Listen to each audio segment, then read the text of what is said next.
നമസ്കാരം. രക്തത്തിൽ കുളിപ്പിച്ച് ട്രംപിൻ്റെ സൈന്യത്തെ ഇറാനികൾ. അമേരിക്കൻ താവളങ്ങളിൽ ഇറാൻ്റെ മിന്നും മിസൈലുകൾ. പശ്ചിമേഷ്യയിൽ വീണ്ടും പടുകൂറ്റൻ യുദ്ധമേഖങ്ങൾ രൂപപ്പെടുന്നുണ്ടോ? സമാധാന ചർച്ചകളുടെ നേരിയ സാധ്യതകൾ പോലും കാറ്റിൽ പറത്തിക്കൊണ്ട് ലോകത്തെ ആകെ വീണ്ടും മുൾമുനയിൽ നിർത്തുന്ന ഞെട്ടിക്കുന്ന വിവരങ്ങളാണ് ഇറാനിൽ നിന്നും ഇപ്പോൾ പുറത്തു വരുന്നത്.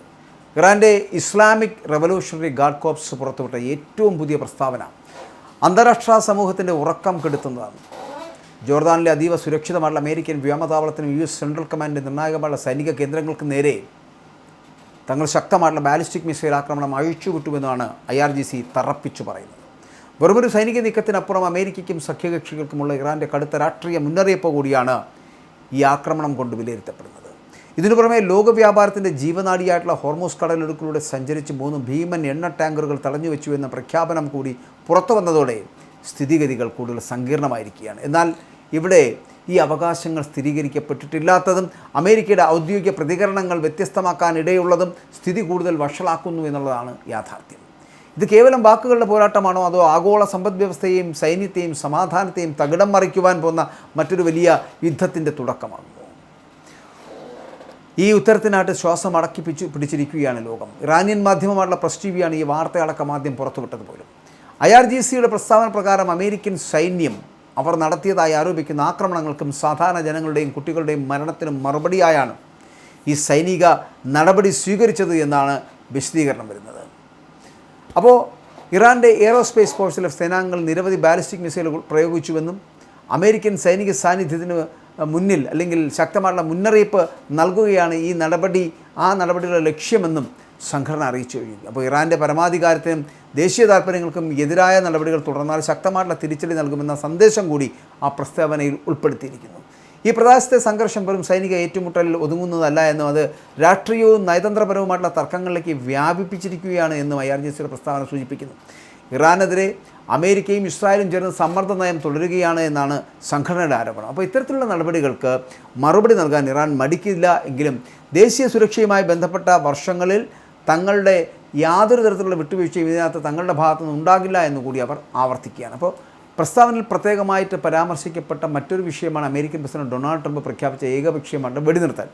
IRGCയുടെ അവകാശവാദം അനുസരിച്ചിട്ടാണെങ്കിൽ അത് വെടിനിർത്തൽ പ്രഖ്യാപനത്തിന് ശേഷവും അമേരിക്ക ഇറാനിയൻ പ്രദേശത്തിനെതിരെ തന്നെ നിന്നുകൊണ്ട് അവർക്കെതിരെ നിരവധി നിയമലംഘനങ്ങൾ നടത്തിയെന്നുള്ള ആരോപണം ശക്തമാകുന്നുണ്ട്. കൂടാതെ ഈ കഴിഞ്ഞ മാസം പാകിസ്ഥാൻ്റെ മധ്യസ്ഥതയിൽ അമേരിക്കയും ഒപ്പം തന്നെ ഇറാനും തമ്മിൽ ഒരു ധാരണാപത്രത്തിൽ ഒപ്പുവെച്ചിരുന്നുവെന്നും എന്നാൽ എല്ലാ മുന്നണികളിലുമുള്ള ആക്രമണങ്ങൾ അത് അവസാനിപ്പിക്കണമെന്ന വ്യവസ്ഥ അതിൽ ഉൾപ്പെട്ടിട്ടുണ്ട് എന്നുകൂടി സംഘടന പറയുകയാണ്. എന്നാൽ ആ ധാരണ അമേരിക്ക പാലിച്ചില്ല എന്നാണ് അവരുടെ ആരോപണം. ഹോർമൂസ് കടലിടുക്ക് ലോകത്തിലെ ഏറ്റവും പ്രധാനപ്പെട്ട സമുദ്ര വ്യാപാര പാതകളിലൊന്നാണ്. ആഗോള എണ്ണ വിതരണത്തിൻ്റെ വലിയൊരു പങ്കും ഈ ജലപാതയിലൂടെയാണ് കടന്നു പോകുന്നത് പോലും. അതിനാൽ ഇവിടെ ഉണ്ടാകുന്നത് ഏത് സംഘർഷവും ലോക സമ്പദ് വ്യവസ്ഥയും എണ്ണവിലയും ഒക്കെ നേരിട്ട് ബാധിക്കുന്ന വിഷയങ്ങളാണ്. അപ്പോൾ IRGCയുടെ വിശദീകരണം അനുസരിച്ചിട്ട് ധാരണാപത്രത്തിൻ്റെ അടിസ്ഥാനത്തിൽ സുരക്ഷിതവും നിയമപരവുമായിട്ടൊരു സമുദ്രപാത അത് ഇറാൻ നിർദ്ദേശിച്ചിരുന്നു. എന്നാൽ ചില കപ്പലുകൾ ആ പാത ഒഴിവാക്കി മറ്റൊരു മാർഗത്തിലൂടെ സഞ്ചരിക്കാൻ അമേരിക്ക പ്രേരിപ്പിച്ചു എന്നാണ് അവരുടെ ആരോപണമെന്ന് പറയുന്നത്. അപ്പോൾ ഈ സാഹചര്യത്തിലാണ് ഈ ഹോർമൂസ് കടലിടുക്കിലൂടെ സഞ്ചരിച്ച 3 എണ്ണ ടാങ്കറുകൾക്ക് തടഞ്ഞതായിട്ട് IRGC പ്രഖ്യാപിച്ചിരിക്കുകയാണ്.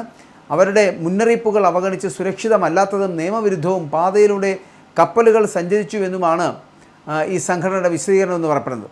അമേരിക്കൻ സൈന്യത്തിൻ്റെ നിർദ്ദേശങ്ങൾ പിന്തുടർന്ന് പ്രവർത്തിക്കുന്ന കപ്പലുകൾക്ക് ഭാവിയിലും സമാനമായിട്ടുള്ള നടപടികൾ നേരിടേണ്ടി വരുമെന്ന മുന്നറിയിപ്പും IRGC നാവികസേന നൽകുകയാണ്.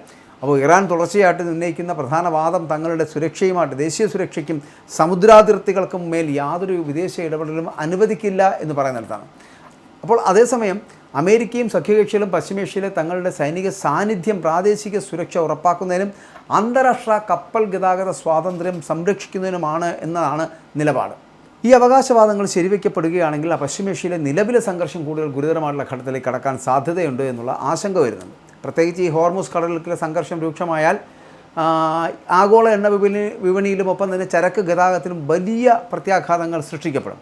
അമേരിക്കയും ഇറാനും തമ്മിലുള്ള ബന്ധം തന്നെ ഇതിനകം തന്നെ അതീവ സംഘർഷഭരിതമായിട്ടുള്ള സാഹചര്യത്തിലായതിനാൽ ഇവിടെ ഇത്തരത്തിലുള്ള സംഭവ വികാസങ്ങൾ അന്താരാഷ്ട്ര നയതന്ത്ര രംഗത്തും പുതിയ വെല്ലുവിളികൾ സൃഷ്ടിക്കുമെന്നുള്ളതാണ് വിദഗ്ധരുടെ വിലയിരുത്തൽ. അപ്പോൾ ഇറാൻ്റെ ഭാഗത്ത് നിന്നും ഇത്തരത്തിലുള്ള കടുത്ത അവകാശവാദങ്ങൾ പുറത്തു വരുമ്പോഴും അന്താരാഷ്ട്ര തലത്തിൽ അവ പൂർണ്ണമായിട്ട് സ്ഥിരീകരിക്കപ്പെട്ടിട്ടില്ല എന്നതാണ് യാഥാർത്ഥ്യം. സ്വതന്ത്ര അന്താരാഷ്ട്ര മാധ്യമങ്ങളോ സ്രോതസ്സുകളോ ബന്ധപ്പെട്ട രാജ്യങ്ങളുടെ ഔദ്യോഗിക പ്രതിരോധ കേന്ദ്രങ്ങളോ ഒന്നും ഈ പറയുന്ന ആക്രമണങ്ങളെയും എണ്ണ ടാങ്കറുകൾ തടഞ്ഞുവെച്ച സംഭവത്തെയും ഇതുവരെ പൂർണ്ണമായിട്ടും അംഗീകരിക്കുന്നില്ല. അതിനാൽ തന്നെ ഈ പ്രസ്താവനകൾക്ക് പിന്നിൽ യഥാർത്ഥ ലക്ഷ്യങ്ങളും നഷ്ടങ്ങളുടെ വ്യാപ്തിയും എന്താണ് എന്നറിയാൻ വരും മണിക്കൂറിലെ ഔദ്യോഗികമായിട്ടുള്ള അന്വേഷണങ്ങളും ഇരുഭാഗത്തു നിന്നുള്ള പ്രസ്താവനകളും അത് നിർണായകമാണ് എന്നുള്ള കാര്യത്തിൽ തർക്കമില്ല. എങ്കിലും ഇതിൻ്റെയൊക്കെ അടിത്തട്ടിൽ കിടക്കുന്നത് പശ്ചിമേഷ്യയിലെ അതിസങ്കീർണമായിട്ടുള്ള രാഷ്ട്രീയ സൈനിക സാഹചര്യമാണ്. അവിടെ ഓരോ ചെറുനീക്കവും ഓരോ പുതിയ സംഭവവികാസവും പ്രാദേശിക സുരക്ഷയെ തകിടം മറിക്കുവാനും ആഗോള സ്ഥിരതയെ തന്നെ തടുക്കാനും പോകുന്നതാണ് എന്നുള്ളതാണ്. ഇപ്പോൾ മിസൈലുകളുടെ പുകപടലങ്ങൾ അണങ്ങുമ്പോഴും അല്ലെങ്കിൽ അടങ്ങുമ്പോഴും ഇത് വരാനിരിക്കുന്ന വലിയൊരു ദുരന്തത്തിൻ്റെ സൂചനയാണോ അതോ വെറുമൊരു രാഷ്ട്രീയ സമ്മർദ്ദതന്ത്രം മാത്രമാണോ എന്ന ചോദ്യത്തിന് മുന്നിൽ പകച്ചു നിൽക്കുകയാണ് ലോകമെന്ന് പറയപ്പെടുന്നത്. സമാധാനത്തിൻ്റെ എല്ലാ വാതിലുകളും അടഞ്ഞ് ലോകം മറ്റൊരു സർവനാശത്തിലേക്ക് നടന്നു നീങ്ങുകയാണോ എന്ന് നമുക്ക് തോന്നിപ്പോകും. ഉത്തരം കിട്ടാത്ത ഈ ആശങ്കാജനകമായിട്ടുള്ള ചോദ്യങ്ങൾക്ക് മുമ്പിൽ ശ്വാസമടക്കി പിടിച്ചിരിക്കുകയാണ് അന്താരാഷ്ട്ര സമൂഹം. സത്യത്തിൽ രക്തത്തിൽ കുളിപ്പിച്ച് ട്രംപിൻ്റെ സൈന്യത്തെ ഇറാനികൾ ഓടിക്കുന്നത് കണ്ടാൽ അമേരിക്കൻ താവളങ്ങളിലടക്കം ഇറാൻ്റെ മിന്നും മിസൈലുകൾ വീഴുമ്പോൾ പറന്നു പായുകയാണ് ഈ പ്രവാസികളടക്കമുള്ളവർ. അപ്പോൾ അവർക്കൊക്കെ എതിരെ ശക്തമായിട്ടുള്ള ആരോപണങ്ങൾ ഉണ്ടാകുമ്പോഴും ഈ ട്രംപിൻ്റെ സൈന്യമാണെങ്കിലും ഇറാനികൾ രണ്ടും കൽപ്പിച്ചാണ് ട്രംപ് സൈന്യത്തിനെതിരെ തിരിയുന്നത് തന്നെ. അവരെ ഇറാനികളുടെ ചാബേർ സംഘം തന്നെ ട്രംപിൻ്റെ സൈന്യത്തെ ചുട്ടരിക്കുന്ന സാഹചര്യത്തിലേക്ക്, രക്തത്തിൽ കുളിപ്പിക്കുന്ന സാഹചര്യത്തിലേക്ക് എത്തിയിരിക്കുന്നതാണ്. സത്യത്തിൽ ഇതെല്ലാം അമേരിക്കൻ താവളങ്ങളിൽ പോലുമുള്ള ഇറാൻ്റെ മിന്നും മിസൈൽ ആക്രമണങ്ങളെന്ന് പറയപ്പെടുന്നത് എടുത്തു പറയേണ്ടതാണ്. അവർക്കെതിരെ, അതായത് ഇറാനികൾക്കെതിരെ ശക്തമായിട്ടുള്ള ആക്രമണം കടുപ്പിച്ചപ്പോൾ മാത്രമാണ് അവരും വീണ്ടും ഈ രംഗത്തേക്ക് ഇറങ്ങിയിരിക്കുന്നത് എന്നുള്ളത് ശ്രദ്ധേയമാണ്. വരും മണിക്കൂറുകൾ എന്ന് പറയപ്പെടുന്നത് ഈ അമേരിക്ക ഇറാൻ യുദ്ധത്തിൻ്റെ പ്രത്യാഘാതം അതെന്തായിരിക്കും എന്ന് അറിയുവാനുള്ള കാത്തിരിപ്പാണ്.